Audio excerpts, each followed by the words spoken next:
Hi friends, welcome to Garuda Telugu stories. కొత్త వాళ్ళు first time మా ఛానల్ని చూస్తున్నట్లయితే సబ్స్క్రైబ్ చేసుకోండి. వీడియో నచ్చినట్లయితే లైక్ చేసి మీ సపోర్ట్ని తెలియజేయండి.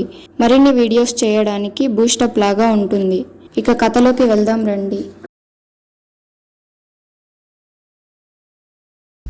దట్టమైన అడవి ప్రాంతంలో అందంగా కట్టిన మట్టి ఇల్లు అది.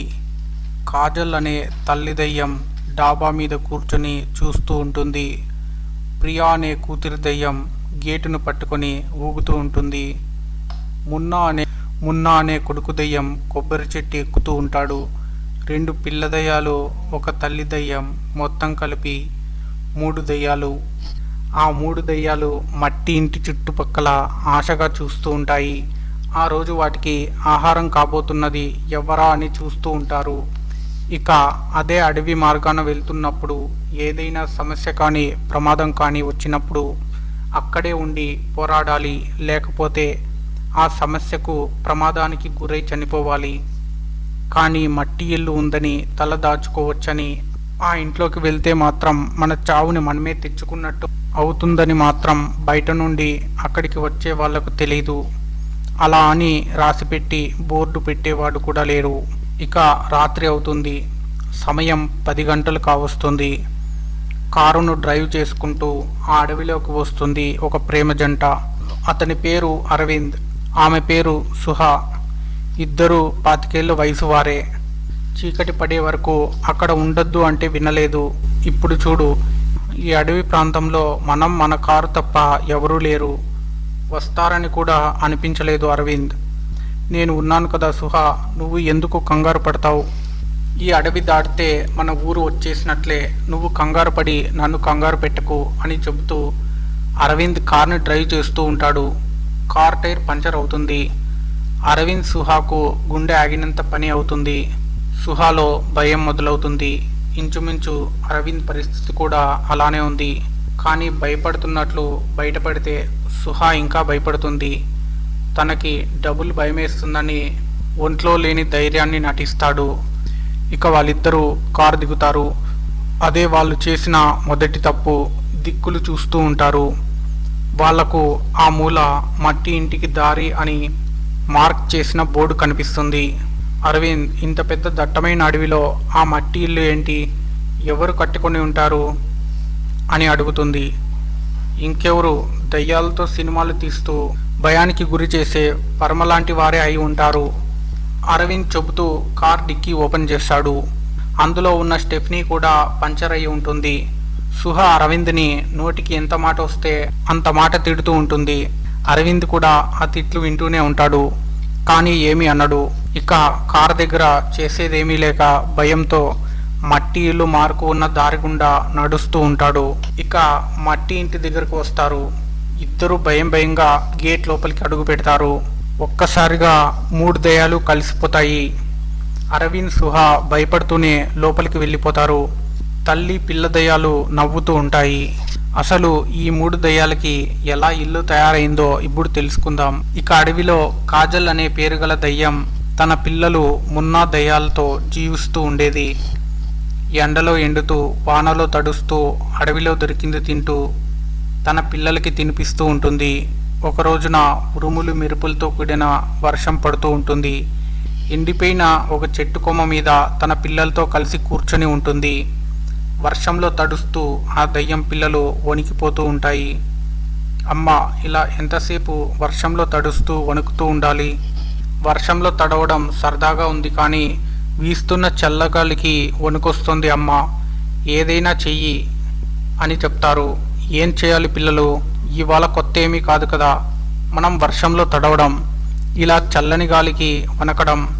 మీరేంటి కొత్తగా ఏమైనా చేయమంటున్నారు? అవును, మా పరిస్థితులు ఎప్పుడూ ఒకేలాగా ఉండవని నువ్వు చాలాసార్లు చెప్పావుగా. చెప్పాను ప్రియా, కానీ కొన్నిసార్లు తప్పదు. నాకు చలి జ్వరం వచ్చేలా ఉంది. నువ్వు దయ్యం అయ్యాక మమ్మల్ని సరిగ్గా చూసుకోవట్లేదు మా. దయ్యం అయ్యాక కూడా అందరికీ అన్నింటికీ భయపడాల్సి వస్తోంది. ఏంటో ఈ దయ్యం జీవితం అని బాధపడుతూ ఏడుస్తూ ఉంటాడు మున్నా అన్న మాటలకి తల్లి దయ్యం బాధపడుతూ ఉంటుంది. ఆకలన్నప్పుడల్లా ఆహారం పెడుతున్నాను, నిద్ర రావట్లేదు అన్నప్పుడల్లా కథలు కబుర్లు చెబుతున్నాను. మీకు చలి జ్వరాలు వస్తే దయ్యం డాక్టర్ సుజాత దగ్గరకు తీసుకెళ్తున్నాను. ఆవిడ చేయమన్నవన్నీ చేస్తున్నాను. నేను మీకోసం ఇన్ని చేస్తుంటే మీరు మా కోసం ఏం చెయ్యలేదంటారా? ఏం చెయ్యలేదో చెప్పండి. ఎంత దయ్యాలమైనా మాకు జ్వరాలు వస్తున్నా మనకు ఆకలి వేస్తుంది. మనకి చికెన్ బిర్యానీ తినాలనిపిస్తుంది, ఐస్ క్రీమ్ కూడా తినాలనిపిస్తుందిగా. అవును, వాళ్ళు బతకాలి, మనం బతకాలి. అయితే మనుషులకు ఉన్నట్లు నాకెందుకమ్మా ఇల్లు లేదు అని అడుగుతాడు. దయ్యాలకు ఇల్లా అని కాజల్ షాక్ అవుతుంది. ఇంతలో ఎక్కడో ధనేల్మని పిడుగుపడి మంటలు అడవి మొత్తాన్ని కాలుస్తూ దయ్యాలు ఉన్న వైపుకు వస్తూ ఉంటాయి. వెంటనే ఆ దయ్యాలు అక్కడి నుండి ముందుకు పరిగెడుతూ ముందుకు వెళ్తాయి. ఒక గుబురుగా ఉన్న చెట్టు దగ్గర ఆగుతాయి. ఆయాసం తగ్గాక మున్నా దయ్యం ఇలా అంటాడు, చూసావామా, అదే మనకి ఇల్లు ఉంటే మనం ఇలా తడిసే వాళ్ళం కాదు కదా. మన ఇంట్లో ఏమైనా వేడివేడిగా చేసుకొని తినేవాళ్ళం కదా. ఇప్పుడు ఆకలిగా ఉంది, కానీ ఈ వర్షంలో ఏం దొరుకుతాయి? అదే మనకంటూ ఒక ఇల్లు ఉంటే మనం మంచిగా ఉన్నప్పుడు కొంత ఆహారాన్ని తెచ్చిపెట్టుకుని ఉండేవాళ్ళం. సరే పిల్లలు, నేను ఇంతవరకు ఇల్లు గురించి ఆలోచించలేదు. అదే కాక దయ్యాలు ఎక్కడ ఇల్లు కట్టుకున్నట్టు నేను వినలేదు. ఒకవేళ ఇల్లు కడితే మనమే మొదటిగా అనుకుంటా. వర్షం నిలిచిన తర్వాత ఇల్లు కట్టుకుందాం. ఈ వర్షం ఎప్పుడు నిలుస్తుందా అని వర్షాన్ని చూస్తూ ఉంటారు. అలా 2-3 గంటలు గడిచిన తర్వాత వర్షం నిలిచిపోతుంది. ఇక ఏమాత్రం ఆలస్యం చేయకుండా మళ్ళీ వర్షం పడితే తడవకుండా ఉండడానికి ఒక చోట మట్టిని తవ్వుతూ ఆ మట్టిని పెద్ద పెద్ద ముద్దగా చేసి ఆ మట్టి ముద్దని ఒకదాని తర్వాత ఒకదాన్ని పెట్టి ఇల్లు తయారు చేస్తారు. ఒక చోట మట్టిని తవ్వుతూ ఆ మట్టిని పెద్ద పెద్ద ముద్దగా చేసి ఆ మట్టి ముద్దని ఒకదాని తర్వాత ఒకదాన్ని పెట్టి ఇల్లు తయారు చేస్తారు. చాలా అందంగా ఉంది ఆ మట్టి ఇల్లు. ఆ ఇంటిని చూస్తూ మురిసిపోతారు. దయ్యం మట్టి ఇల్లు, ఆహా సూపర్, ఏమైనా చేసుకోండి. మనకి ఇల్లు లేదని బాధపడ్డారు కదా, మనం ఎంత తినాలో తిని మిగిలిన వాటిని దాచుకుందాం. సో ఆ 3 దయ్యాలు ఇంటిని ఇలా కట్టుకున్నాయి. ఇక ఆ ఇంట్లోకి వెళ్ళిన అరవింద్ సుహాలకి ఒకవైపు ఎముకలు, ఒకవైపు పుర్రెలు కనిపిస్తాయి. వాటిని చూసి వాళ్ళిద్దరూ భయపడతారు. అమ్మో, ఇదేదో దయ్యం ఇల్లులా ఉంది, మనం ఇక్కడ ఉండకూడదు అరవింద్, వెళ్ళిపోదాం పదా అంటూ మూసి ఉన్న తలుపు దగ్గరకు ఇద్దరు వస్తారు. మళ్ళీ అరవింద్ ఆ తలుపుని గట్టిగా తంతాడు. ఇది దయ్యం మట్టి ఇల్లు, ఇందులోకి వచ్చారంటే చావు తప్పదు అంటూ ఒక భయంకరమైన గొంతు వినబడుతుంది.